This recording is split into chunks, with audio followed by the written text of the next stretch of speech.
And with the goals of exposing the Chinese Communist Party's crimes against humanity and reviving traditional Chinese culture in its purest form, Falun Gong practitioners launched a performing arts company called Shenyun back in 2006. Since then, the Chinese Communist Party has launched a barrage of attacks against the elite performing arts company. And now the New York Times is apparently joining in that effort. So why is the American paper doing so? And what kind of impact might it have here at home? To get the details, we're joined by Larry Liu, the Deputy Director at the Falun Dafa Information Center. Larry Liu, thank you so much for joining. Thank you for having me. So Larry, I want to get your thoughts. The New York Times has released a series of what one might call, I guess, hit pieces against the Falun Gong spiritual practice as well as the Shenyun performing arts. One of them appearing to dismiss the practice of forced organ harvesting. What type of evidence is there that this practice does indeed exist? And what interest do you think that the New York Times might have in actually dismissing it? There are tons of evidence out there. You know, the China Tribunal, which is an independent tribunal based in London, led by Sir Geoffrey Nice, finally they published their final report in 2020. They spent a year to investigate this forced organ harvesting of Falun Gong practitioners and other prisoners of conscience. Their conclusion is unequivocal. They said that their judgment is this: forced organ harvesting has been carried out on a significant scale for a long time in China, and Falun Gong has been one and probably the primary source of organ supply. And in 2021, the United Nations Human Rights Council, there are more than 10 special rapporteurs, basically their top human rights experts, they issued a joint statement and which stated that they believe these evidence are credible, and they were extremely alarmed by this. And top medical journals like American Journal of Transplantation, like the BMC Medical Ethics, they all published research paper, peer-reviewed papers, and to indicate that the Chinese government's claim of stopping using organs from prisoners in 2015 is a lie.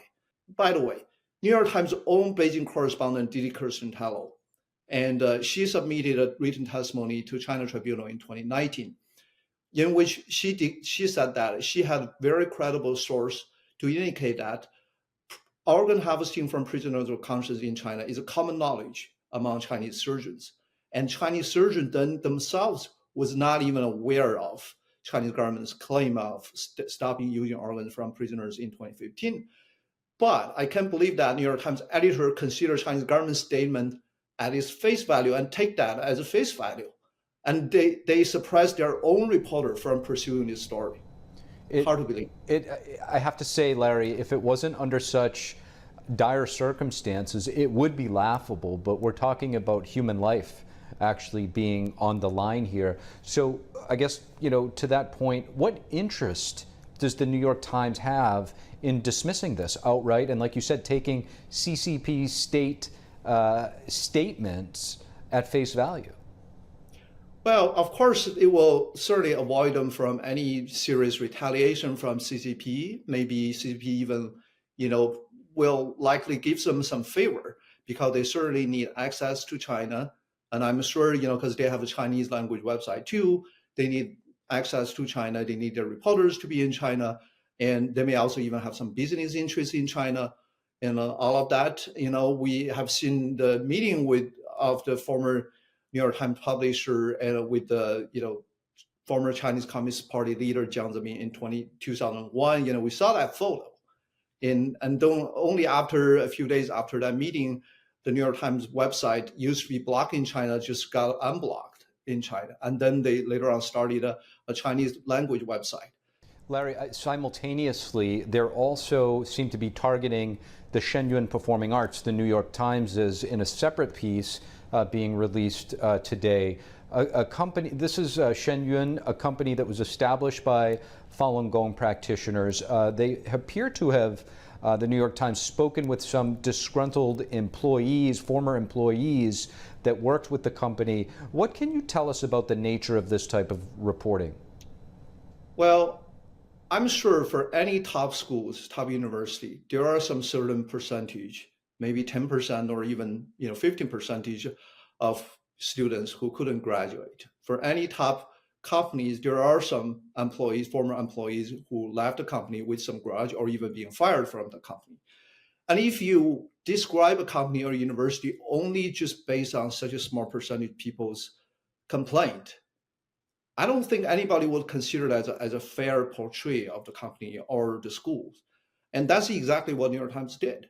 And I personally know quite a few Falun Gong practitioners who have children like daughters, sons, and performing either with Shenyun or studying in Feitian Academy of the Art or Feitian College, the two schools affiliated with Shenyun.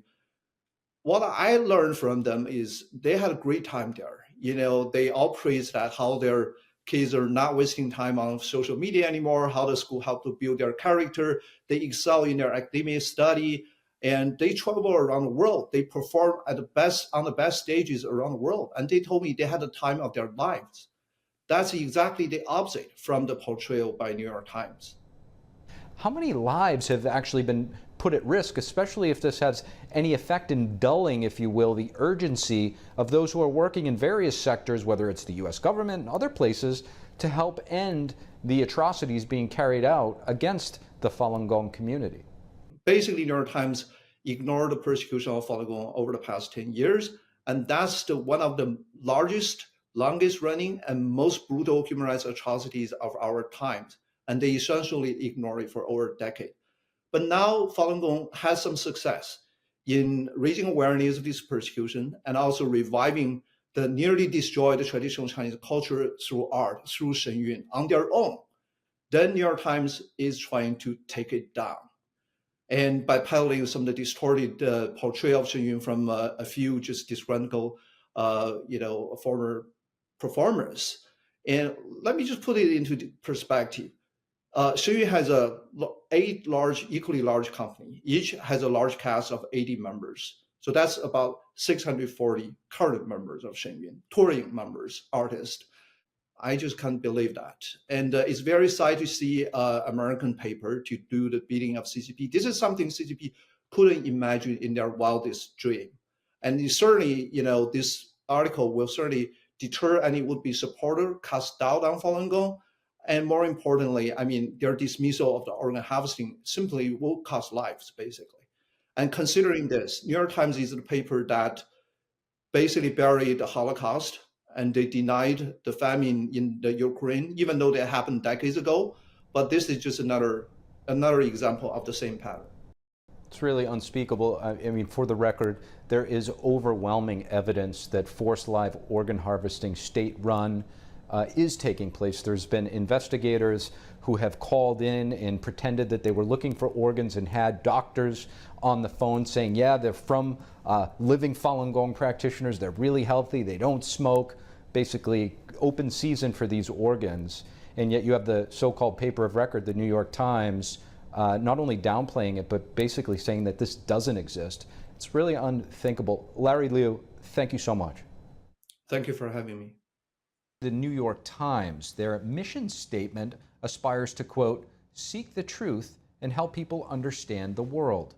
But some are questioning that objective today in light of the paper's article targeting the Falun Gong spiritual practice, which is being heavily persecuted in communist China. NTD Sam Wong has more. The New York Times has published a string of articles containing negative portrayals of a spiritual group. Falun Gong, also known as Falun Dafa, is a traditional Chinese spiritual practice based on the principles of truthfulness, compassion, and forbearance. But how did it become the target of a smear campaign? It dates back to 2001, when several editors from the New York Times met with then-Chinese leader Jiang Zemin, the individual who initiated the persecution of Falun Gong.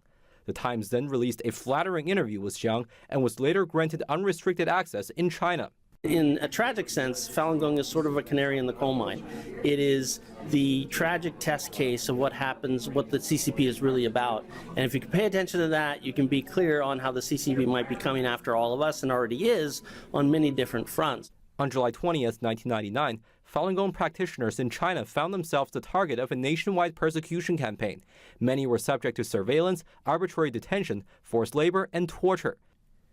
In 2020, the London-based China Tribunal concluded that Falun Gong practitioners were victims of the Chinese Communist Party's state-sponsored forced organ harvesting. According to human rights lawyer David Matus, a former New York Times reporter who covered organ transplant abuse in China submitted a written statement to the tribunal. She said her pursuit of the story was thwarted by her senior editors. The reporter left the paper in 2017. Just recently, leaked internal documents from China suggest that eliminating Falun Gong remains a top priority for the CCP, and its tactics include using social media influencers and journalists to spread disinformation about the practice itself and its affiliated dance troupe Shenyun. Today, the persecution of Falun Gong is condemned by human rights advocates and government officials worldwide. This bill is the first binding commitment by Congress to take strong legal action against the persecution and forced organ harvesting of Falun Gong, making Falun Gong the centerpiece of legislation, an action long overdue after 25 years. In June, the House of Representatives passed the bipartisan Falun Gong Protection Act. The legislation seeks to sanction those involved in China's forced organ harvesting. As recently as June, the U.S. State Department called on the CCP to end the, quote, depraved practice of forced organ harvesting and described it as a, quote, blatant abuse of human rights. Sam Wang, NTD News. Thank you for watching the Capitol Report. If you want to see our full broadcast, check us out at epochtv.com.